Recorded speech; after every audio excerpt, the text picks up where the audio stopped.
as I was saying, Joy Taylor, every dog has its day. And since I'm a big dog, I've got 2 days. Okay. So now. You just called yourself a dog? Yeah, I'm a dog. Yeah, I'm a big dog, a big one. Kevin Durant is 6'11", who can pull up from 40. Okay. This brother is on that level. I'm talking about offensively. Do you think you're better than Darrelle Revis is right now? I'm better than you. Good afternoon / good evening, ladies and gentlemen. Thanks for tuning in to another episode of the Lowdown Podcast. I'm your host, Mark Brown, as always. And I did mention this before, especially last week, how the coronavirus has been affecting people at a devastating rate, especially here in America. The cases continue to rise, but no need for me to get on that because this is going to be another sports-related episode. And speaking of that, it'll be difficult for me to talk about sports because we're at what, like maybe between day 25 through day 30 of no sports or something like that. I mean, we're kind of far into it. And it doesn't look like it's going to return anytime soon. There's a lot of updates in the headlines of what's going on. Like the U.S. Masters has been postponed all the way till November of this year, as a matter of fact. And we don't know what's going to happen with Major League Baseball just as of now. I guess news and headlines are going to be, updated as time continues to pass. But as of now, we're not seeing it. And it looks like the NBA has been officially canceled. I'm not 100% sure, but it looks like they're not coming back anytime soon. And based off of what President Trump said, the NFL is set to return as normal in September for regular season. But if you were to really think about it, I don't know how they're going to be able to manage that because the virus is completely bad right now. I mean, the last time I checked, we were close to like 360,000 cases. So we're like 350,000 at least. Speaking right now, it's 2:52 p.m. Central Time. So going off of that, it seems like the cases are continuing to rise. I mean, we don't know when the peak is going to be. Like, I'm not 100% sure. I'm not an expert. And then these health experts out there have more knowledge than I do. Obviously, they're still trying to pinpoint what the problem is in those terms. But say the virus continues to, wreak havoc. Right now it's April, right? So say it continues to wreak havoc through May and possibly in June. Say it ends around the end of June, early July. Say that happens. That means that here's the problem. So from high school, college, and even to the NFL. For this is pertaining to high school and college athletes. So especially in Texas, they do spring football in high school. I don't know about other states, but I know in college, spring football is required everywhere. So spring football has been canceled all over the country, obviously. So same things, the same rules apply for high school football as well. So going off of that, it's going to be really difficult for these players to stay in shape. I mean, they have to work out from home for crying out loud. And then same for the college players. Like everybody was forced to go home. No gyms are open. So they're going to have to figure out a way to stay in shape without attending gyms or being around their fellow teammates or coaches. So they're going to have to watch film remotely. I'm assuming they're going to be watching it via Huddle. Same for college as well. So going off of that, and say it doesn't return until June. I mean, it's not going to be easy for businesses to open and gyms to reopen again because, it'll take about roughly 60% of the population to be infected with the virus, and hopefully they're immune to it, right? And that'll allow them to gradually reopen everything. So going off of that, players are not going to be able to participate in summer workouts because I've heard that many college campuses have canceled in-person classes for the summer, so they'll be doing it remotely during the summertime as well. So that means there's no summer workouts for most college campuses out there. And then for the NFL, they start after the draft at the end of this month. They start training people in May, and they start training camp at the end of July, and then rookie camps maybe a week or two prior to that. So it'll be extremely difficult for them to stay in shape and actually start the season on time because the NFL requires a lot of off-season work. I don't think people realize that football is a 365-day objective, meaning that they have to complete something every single day. There's really no off days when it comes to football, whether you're working out or you're watching film, or you're talking to your coaches or kicking it with your teammates. There's something going on that has to be completed for football players. You can't afford to miss days. So if worst case scenario, that means the NFL, chances are nobody's going to be in shape by the time football starts. If I were to go off the worst case scenario saying that they can't have any workouts on campus, or you can't work out at the gym, and you can't host any training camps or anything like that, because that's not social distancing. Obviously, that's the opposite. That's gathering. That's like a social gathering. So it'll be extremely difficult. I'm just trying to put it out there. I know I might have confused a few of you guys, but if you were to really paint the picture, it'll be just. In order to summarize what I just said, I don't really see any players being in shape by the time the season starts, because like preseason is a whole month before that. So, and then for college football, they start two-a-days or fall camp at the end of July / early August. So let's just hope we get our crap together and find a way to slow the spread of the virus and find a way to combat it better than what we're doing right now. So I'm just going to leave it there. But this episode is strictly going to be about my list of the top 10 NFL quarterbacks entering the 2020 season. Just hypothetically speaking, that everything returns back to normal by then. This is my list. So without further ado, I'm going to go ahead and start. I mean, I'm hoping you guys listen to the top 10 NFL running backs. Same format, but this time it's with the quarterbacks. So I'm going to start off with number 10. So number 10 on the list, I have Carson Wentz, starting quarterback for the Philadelphia Eagles. So for you Eagles fans, I'm pretty sure you want to listen to this. So the reason why I have him at number 10 is because he managed to have a 63.9% completion rate, had over 4,000 passing yards. He had 27 touchdowns and just 7 interceptions. So his QBR rating was 62.9, and he also had 243 rushing yards and 1 touchdown. And he was also injured partially through the season. And you think about it, Carson Wentz had a beat-up offense. It got so bad towards the bottom half of the season. You had second string, third string, some guys from the practice squad moved up to getting some reps in the games, as a matter of fact. So, for example, Greg Ward Jr. Nobody expected Greg Ward Jr. to be a top-tier receiver towards the end of the season, but he happened to be. He happened to be one of Carson Wentz's number 1 targets, and he managed to get the job done because Alshon Jeffrey was injured, Deshaun Jackson was injured. So you had players that were completely injured, and the backup guys had to make up for it, and the Eagles were able to surpass the Cowboys and take that spot into the playoffs, into the wild card. Well, not really the wild card, but, you get what I'm saying. So going off of that, Carson Wentz has a lot of potential to do well, to put up some numbers this season. I'm pretty sure if he remains healthy and say his weapons remain healthy, like, for example, you got, as of now, Alshon Jeffrey is returning, Deshaun Jackson returning, Greg Ward Jr., I would consider him a weapon now, based off of what he's done towards the end of the season last year, especially in the postseason. And you got a rising star running back in Miles Sanders, who's also getting the job done as well. So Carson Wentz is definitely a threat, especially for the NFC East. So I wouldn't sleep on the Eagles at all. Cowboys fans, if you're listening, definitely watch out for the Eagles. I know you guys have your hopes up because it looks like the Redskins. We don't know about the Redskins with Ron Rivera being the head coach. We don't know what's going to happen with them, and we don't know what's going to happen with the Giants either. So based off of that, I'm just going to say the Cowboys and the Eagles are still pretty close when it comes to talent and when it comes to having a decent season, because Dallas they were incompetent last season, and Philadelphia was also inconsistent, but the fact that they were able to manage playing with third string and second string players, that tells you something. And Wentz he's also capable of making difficult throws. We've seen that he's finished like 9th in PFFs, and he had a big time throw percentage metric. I mean, there's so many different stats and analytics that I can just break down, but no need for that. I'm just going to say that Carson Wentz is definitely an impending threat for not just the NFC East, but the rest of the NFC and the rest of the league. So he deserves to be number 10 on the list. So number 10, I can't speak today. Number 10 on this list. So watch out for that. So moving on to number 9, and drum roll, I picked Tom Brady for the Tampa Bay Buccaneers. That's the thing. That's the weird part. I'm saying Tom Brady for the Tampa Bay Buccaneers instead of the Patriots. Where have we been these past 20 years? I know, right? The NFL has been wild, especially the NFL free agency this past month or so. Oh, my goodness, man. So many bombs were tweeted out by Adam Schefter and the rest of just these big media outlets out there. Jeez, man. So if you haven't been paying attention, definitely go to ESPN.com or go to Sports Illustrated, whatever source that you like to rely on. Go back and just read what happened the past couple weeks, and you will be mind blown. I'll just leave it there. So Tom Brady, the reason why he's at number 9, you guys are wondering why he's not within the top 5 or so. Again, this man's 42 years old. And again, he already has 6 championships. He's already done his job. The peak of Tom Brady is over. He's obviously during his bottom ladder years. I don't know how much longer he's going to last. I mean, say he has a successful season this year. Who knows?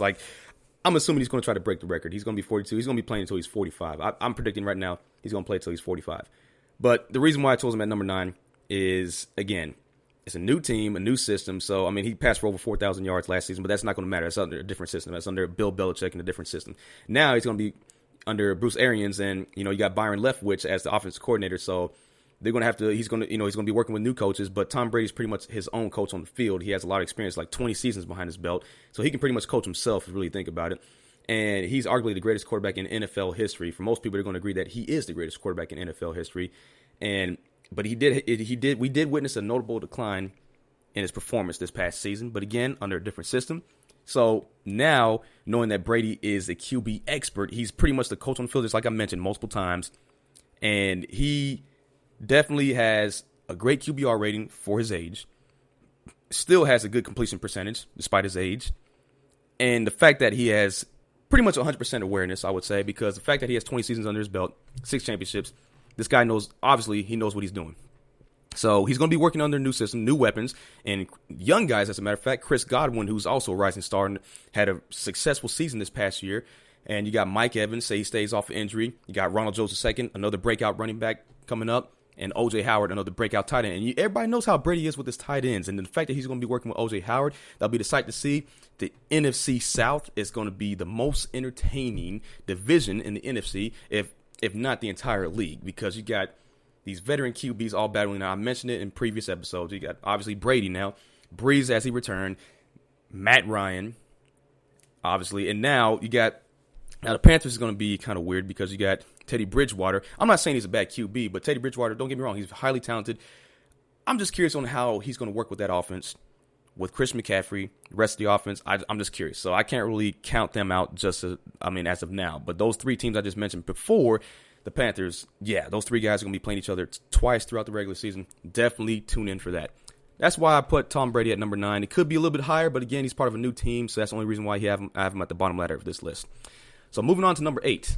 I chose, ding, ding, ding, Cowboys fans, Dak Prescott, starting quarterback for the Dallas Cowboys, obviously. And Dak had the highest QBR rating for the majority, if not the entire season this past season, but the majority of the season. Had over 4,000 passing yards, 30 touchdowns, 11 interceptions.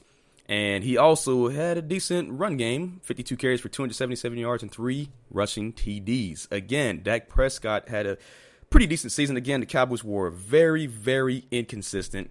And, I mean, a lot of Cowboys fans like to blame Kellen Moore in his play calling. No need to worry about that right now because he's under it now. They have a new leader, Mike McCarthy. Everybody knows about that. The news came out a couple months back, maybe 3 months back. It's been a while. So, again, Dak Prescott, again, knowing that he has the highest QBR rating, it's just weird because it seems like he doesn't really play well under pressure. It seems like he has a tendency of trying to throw the ball away. But again, when he throws the ball away, he has a tendency of throwing picks here and there. He has a tendency of like panicking when he's in the pocket under pressure. He needs to get his head together, definitely relax more. But again, he is a dog. He likes to scramble. He likes to break tackles. So he's definitely a dual threat QB. He can scramble if he has to. He can definitely make some key throws here and there. Has a lot of weapons to work with. I mean, you got Ezekiel Elliott returning, Amari Cooper returning, Michael Gallup, and then now Blake Jarwin's going to be his number 1 go-to tight end, knowing that Jason Witten got traded to the Las Vegas Raiders, so no need to worry about him anymore. It's not like Jason Witten was really that much of a commodity anyway. So look at Blake Jarwin now. Blake Jarwin is a rising star, so remember that name. Again, I'm going to be biased because he came out of Oklahoma State. He was a walk-on. This guy is determined, and he noticed that he made some big plays even when the team was not playing well. He managed to still try to carry the team on his back in most case scenarios. So definitely watch out for Blake Jarwin. I feel like him and Dak are going to have a lot of chemistry with each other. So again, that's why I wanted to put Dak at number 8. He could be a little bit higher, but again, knowing that they were very inconsistent this past season, knowing he had the highest QBR rating doesn't really mean anything when you go 8-8. And so there you go. Again, he could be higher, but we have to wait and see because Mike McCarthy's their new coach. You don't have to worry about Jason Garrett anymore. So watch out for Dak. All right, moving on to number 7. I chose Matt Ryan, who's the starting quarterback for the Atlanta Falcons, another QB veteran that's been around for a while. He's on the older side of the bunch, as a matter of fact. Again, part of the NFC South. And last season, he passed for 4,466 yards, and he had a 66% completion rate, passed for 26 touchdowns and 14 interceptions, had a 58.4 QBR rating. So, again, the reason why he's number 7, he also could potentially be a lot higher on this list. But again, I'm making predictions right now. It's too early to tell. But like I said, if you guys paid attention to the NFL free agency these past few weeks, the past month or so, you're going to be into a positive rude awakening because, again, the Falcons might be the team to beat in the NFC South. Could potentially be the team to beat in the NFC. I don't want to get too far ahead of myself, but that's a hot take for now. But we'll find out what happens. Now, here's the thing. Matt Ryan, obviously knowing he's a veteran, they had a terrible, disappointing 7-9 record this past season, but that's not going to mean anything. It's a completely new season. And again, this is the thing. He needs better protection because he was getting sacked a bunch this past season. He was pressured on 269 dropbacks, as a matter of fact. That's 26 more than any other quarterback. So again, the offensive line needs a lot of help. Matt Ryan is too old to be taking this many hits. And he finished 13th under the passer rating. But again, this year will be completely different in my opinion. You know why? Because he got two new weapons in Hayden Hurst and Todd Gurley. Now, Todd Gurley got traded from the Rams, and Hayden Hurst got traded from the Baltimore Ravens. So to see this happen, these two guys are going to be a huge asset for Matt Ryan because Calvin Ridley is obviously returning, who's also a breakout receiver. And then Julio Jones, arguably the best receiver in the NFL right now, is also returning. So Matt Ryan has Super Bowl experience. I mean, they did blow a 28-3 lead back in 2017. Well, the 2016 season, but it was, Super Bowl Sunday was on February 2017 against the New England Patriots. So he does have experience. This time, I feel like he has more weapons than he did compared to that team a few years back. And let's just hope that they make something out of this because, again, he could also potentially be higher on the list, but this is based off what he had last season. And then with these new weapons added to his list and with Dan Quinn being a decent head coach, again, there's possibilities, high possibilities. So watch out for Matt Ryan as well. Number 7 on the list. All right, moving on to number 6, and I chose, so I'll give you guys a hint. He's one of Stephen A. Smith's favorite quarterbacks over the years. On First Take, he would always mention him as a bad man. And you know what I'm talking about? Aaron Rodgers, Green Bay Packers, right? So, again, led his team all the way to deep in the playoffs this past season. He only passed for 4 interceptions, one of the lowest in the league. Had a little bit over 4,000 passing yards, 62% completion rate, 26 touchdowns, and he had a 53.5% or QBR rating, 53.5 QBR rating. And he also had 46 carries for 189 yards and 1 rushing touchdown. So again, this guy, Aaron Rodgers, there's a reason why he's a bad man. He's another veteran in the league. And he did say to the media halfway through the season this past year about playing until he was 45 at least. Another quarterback that believes that he is invulnerable, believes that he can play forever, similar to Drake back in 2009. And the thing is, I feel like his biggest flaw was that his QBR rating was the lowest of his career, and his 7 yards per attempt, as a matter of fact, when it came to passing yardage was also his second lowest mark of his career. So since he became a full-time starter shortly after Brett Favre left. And here's the thing. Aaron Rodgers is one of the most clutch quarterbacks in the league. He makes those clutch throws, especially when it comes to important games in the regular season and in the playoffs. He has that capability to continue to do that because he's still a healthy quarterback. Even though he's a little bit older, he has a lot of mileage on him. Again, a wise quarterback, knows the system very well, built a great rapport with his teammates and obviously his coaches. So again, definitely watch out for Aaron Rodgers. Like I said, he passed for only 4 interceptions, so he rarely turns the ball over. It's been like that really during the majority of his career. And he has 2 weapons returning, 2 key weapons that he has returning. He's built great chemistry with Devontae Adams, another breakout receiver out there, and then Aaron Jones being one of the greatest running backs in the NFL right now. So, again, Aaron Rodgers has a lot of room to work with, and definitely watch out for him this season. Could possibly be a top 5 QB this upcoming season if they start on time. Again, that's my reason why he's number 6 on the list. All right, so next up, number 5 on the list, I chose Deshaun Watson for the Houston Texans. And you guys are probably thinking that is completely absurd because of what happened in the NFL free agency. Don't get me wrong. Yeah, I understand what you're saying. I understand where you're coming from.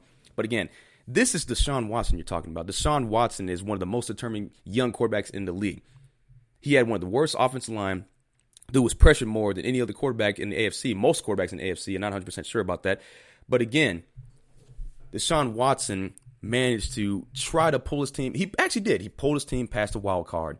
And, I mean, just completely disregard the divisional round against the Kansas City Chiefs. Just completely disregard that. Again, okay, it's the Chiefs that's the Super Bowl champions right there. Forget that. Deshaun Watson tried whatever he could despite the poor so-called play calling by Tim Kelly. Bill O'Brien, people extremely, they despise this man, as a matter of fact, especially after what happened with the free agency. If you guys don't know, DeAndre Hopkins got traded away for just basically a chicken sandwich. DeAndre Hopkins is with the Arizona Cardinals now. And in exchange, they got David Johnson and Randall Cobb. And Randall Cobb came in from the Dallas Cowboys. He's a little bit older. And David Johnson needs to stay healthy. He didn't even play that much last season if he played at all. But when he played during the first 3 to 4 games of the previous season. And that's why the Cardinals acquired Kenyon Drake. But no need for me to get into that. Here's the thing. The reason why Deshaun Watson has proven to be one of the better quarterbacks in the league is because he has, like I told you, he's been forced to put the team on his back and lead his teams to victories. I mean, there's been a few flaws here and there. I mean, you had the loss against the Panthers, you had the loss against the Broncos, and you had that embarrassing loss in the division round against the Chiefs. But again, there were some games where they were behind and managed to pull a comeback. This guy steps it up. He's the Energizer Bunny.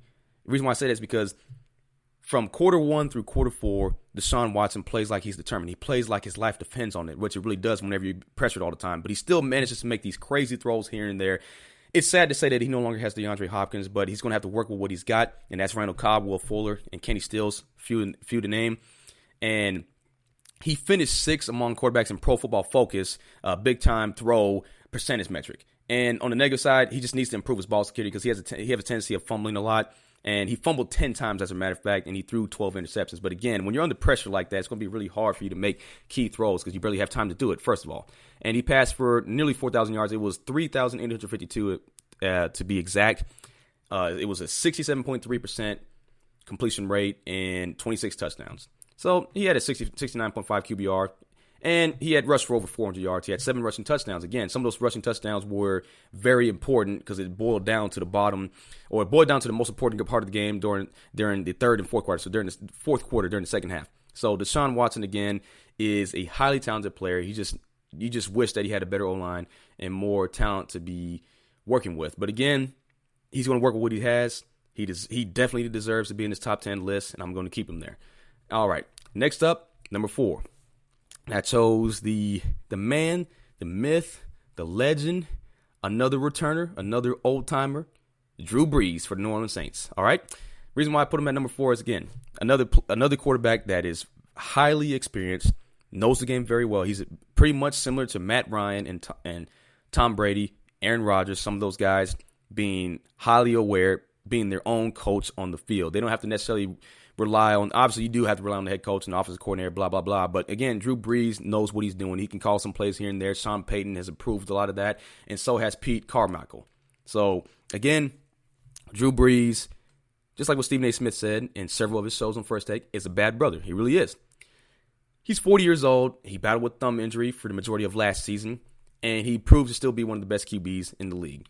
And he's unquestionably one of the most accurate passers. I feel like he's the most accurate passer in the league right now. And here's the reason why, because he led the league he led the league in adjusted completion percentage. For example, he had a 74.3% completion rate.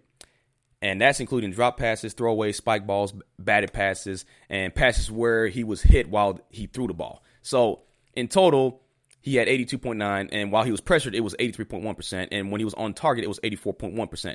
So that is extremely high. There's a reason why Drew Brees belongs on this list, because even when he's under pressure, even whenever he's in a hurry, he still manages to make key throws and still complete them despite all those negative, aspects being thrown at him.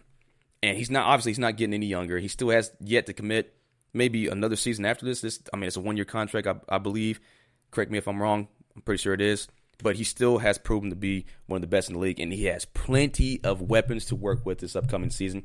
They acquired Emmanuel Sanders from the San Francisco 49ers during the free agency, and Michael Thomas, one of the best receivers in the league, a top 5 or top 3 receiver, returning.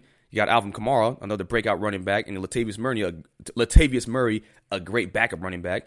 And you got Jared Cook, another tight end that he's been building a great rapport with, obviously. So, again, Drew Brees has a lot of chemistry with his weapons, and I can't wait to see what he does. Like I said, the NFC South will be the division to watch for. All right, so that's all I had to say about Drew Brees. Next up, Russell Wilson, y'all. Seattle Seahawks at number 3. I put him at number 3 on the list because, again, the Seahawks also was a team that was fairly beat up throughout the season, and then in the playoffs, they managed to struggle against the Eagles in the... Was it wild card? It was either the wild card or divisional. I'm assuming it was wild card. Let's just say it was wild card. Russell Wilson managed to pull his team up and win that crucial game, get that crucial win, and only to get just pile drive in the next round. But again, that was a beat-up team. Russell Wilson had a 66% completion rate, passed for over 4,000 yards, 31 passing touchdowns, 5 interceptions, had a 69.4 QBR, and he rushed for over 300 yards and under 3 rushing touchdowns. So again, Pete Carroll loves his QBs, right? He definitely loves Russell Wilson. He didn't really have as good as a year as Lamar Jackson did, and it was a lot closer than many people believe because he was up for MVP. I mean, it was pretty close, but it was like pretty much hot potato between Lamar Jackson and Russell Wilson. And he does, see, the thing is about Russell, he had a proven track record that puts him ahead on this list under the top 5 for sure. And he played behind a below average offensive line, and the level of difficulty for Wilson was pushed to like on a scale from 1 to 10 to 10. He was pressured. See, here's the thing. I'm gonna put some facts out. He was pressured on 39.8% of his dropbacks, and that's the 3rd most in the NFL. So even with those volume of pressures, Wilson was more effective than most quarterbacks. He finished with the 3rd highest passer rating when pressured. That's 89.7% to be exact. And if there's a clutch gene in Russell Wilson, he has it. He tied the NFL. He tied for the NFL lead in game-winning drives with 5. So now you understand why I were to place him at number 3. He should. Some people might say he should be at number 2, but I'm gonna put him at number 3 because the top 2 are very, very familiar names, very young guys. As a matter of fact, I'll get to them in a second. And here's the thing: Russell Wilson still has a lot of plenty room for growth. Has some weapons he can distribute with, which is DK Metcalf and Tyler Lockett and Chris Carson. Now, Lockett and Carson need to stay healthy. DK Metcalf was just a rookie this past season, and he's another breakout receiver. It was like pretty close between him and A.J. Brown out of Tennessee. Those guys really put up some great numbers. I can't wait to see them play in the years to come. Now, Tyler Lockett's not that old either. He's like in his mid-20s, another guy that's soon to be a veteran. And Chris Carson is proved himself worthy as a bulldozer running back. So Russell Wilson, again, has a great rapport with his system, his coaches. I just can't wait to see him play this upcoming season. So down to the top 2 left on this list. Are you guys ready? I know I am. Starting at number 2, the one, the only, Lamar Jackson from the Baltimore Ravens. Bam! Had to do it. This man, not only was he the NFL MVP, he had a unique offense. Well, he ran a unique offense by NFL standards. So before I get into that, his stats from this past season was that he had a 66% completion rate, passed for a little bit over 3,100 yards, and he had 36 passing touchdowns, 6 interceptions at an 81.1 QBR, one of the highest in the league. Had 100 and also led the league in rushing yards for QBs. Had one of the highest. Really, he was within the top 10 for as far as rushing goes as a whole. What you comparing him to running backs? Yeah, he rushed for 1,206 yards and 7 touchdowns. So again, this man is incredibly talented. He is probably the most difficult player to defend in the league. Definitely an electric runner, an efficient passer, and he's proven himself worthy. I mean, when he got drafted in 2018 during the last pick in the first round, teams didn't want him because they didn't think he would be able to get. They didn't think he was much of a passer. They thought he was just a rusher because he's former Heisman Trophy winner out of Louisville back in 2016. They didn't really expect him, so scouts didn't expect him to play like he is right now.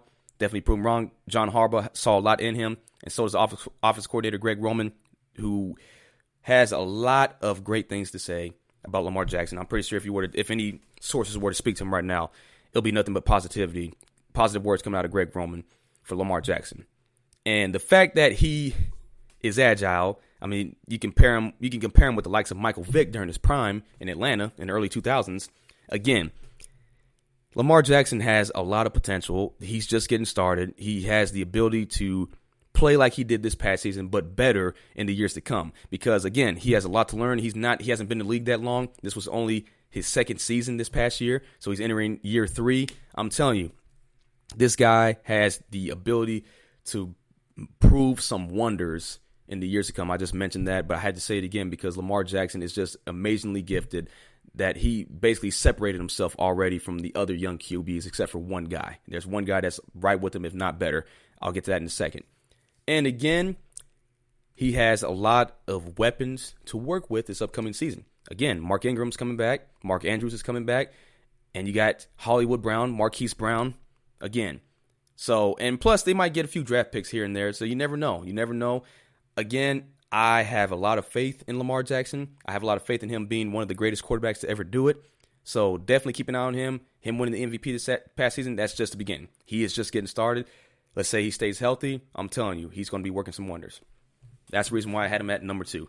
Now, moving on to the last but not least on the list, and I chose Patrick Mahomes from the Kansas City Chiefs, the Super Bowl champion. This man had a 65.9% completion rate, passed for a little bit over 4,000 yards, had 26 passing touchdowns and 5 interceptions, and he also had a 78 QBR, one of the highest in the league, and he had 43 carries for 208 yards and 2 rushing touchdowns.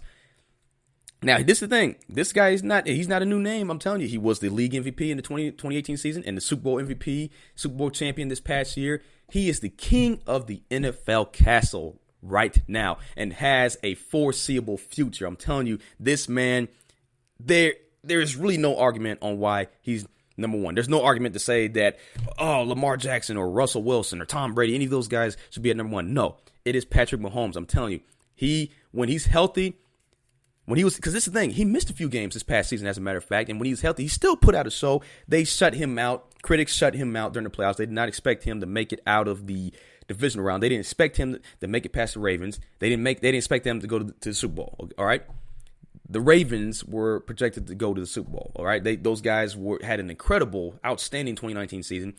Chiefs, on the other hand, were the underdogs. They were the underdogs that entire time. They proved themselves worthy. They took advantage of that opportunity they got in the playoffs. And Mahomes, I'm telling you, that guy is phenomenal. He has the rare ability to make these crazy throws. Like he throws the sidearm throw. I mean, obviously, we've seen Aaron Rodgers do it. We've seen Russell Wilson do it. But the way Patrick Mahomes has done it, it's like he perfected his craft in making the sidearm throw. And he's going to be entering year 4 in his career. Again, another young QB that has, like I said, the potential to be, this is going to be a hot take, but a potential Hall of Famer. It's way too early. He has plenty of seasons left under his belt. Let's just hope he stays healthy. And if he continues to put up numbers like this, yeah, he's going to be a first ballot Hall of Famer by far. Like, there's no doubt at all. And he's I told you, he's one of the most creative players, and he has a rare ability to be as equally as effective inside and outside of structure. So there's really, if you were to think about it, I can't really think of another quarterback on the planet who's more talented and consistently effective than Patrick Mahomes. I mean, you can argue with Lamar Jackson maybe, but again, Patrick Mahomes has proven himself to be number 1. He's definitely the number 1 QB going into the season, and I'm pretty sure he's going to hang on to that number 1 spot this year, next year, the year after that. Okay, see, I don't want to get carried away because remember what LeBron James said when he first took his talents to South Beach in 2010 when they had that ceremony with Chris Bosh and Dwayne Wade saying that we're not going to win just 1, not 2, not 3, not 4. Those guys turned around, lost to the Dallas Mavericks right after the first season. But again, LeBron proved himself worthy in the years to come with Miami and then eventually Cleveland. So Patrick Mahomes, again, probably a terrible analogy, but I think Patrick Mahomes has the ability to do what LeBron James did on the basketball court. But I feel like Patrick Mahomes could be more consistent when it comes to Super Bowl championships. He gave Andy Reid his first Super Bowl championship in his 20-year tenure. So again, Mahomes is definitely number 1. There's no doubt about it. And he still has a lot of weapons he's working with. And that is in Tyreek Hill, DeMarcus Robinson, Sammy Watkins, Travis Kelce, and Damian Williams from the top of my head that he's working with. So again, number 1. I hope you guys enjoyed my list of quarterbacks.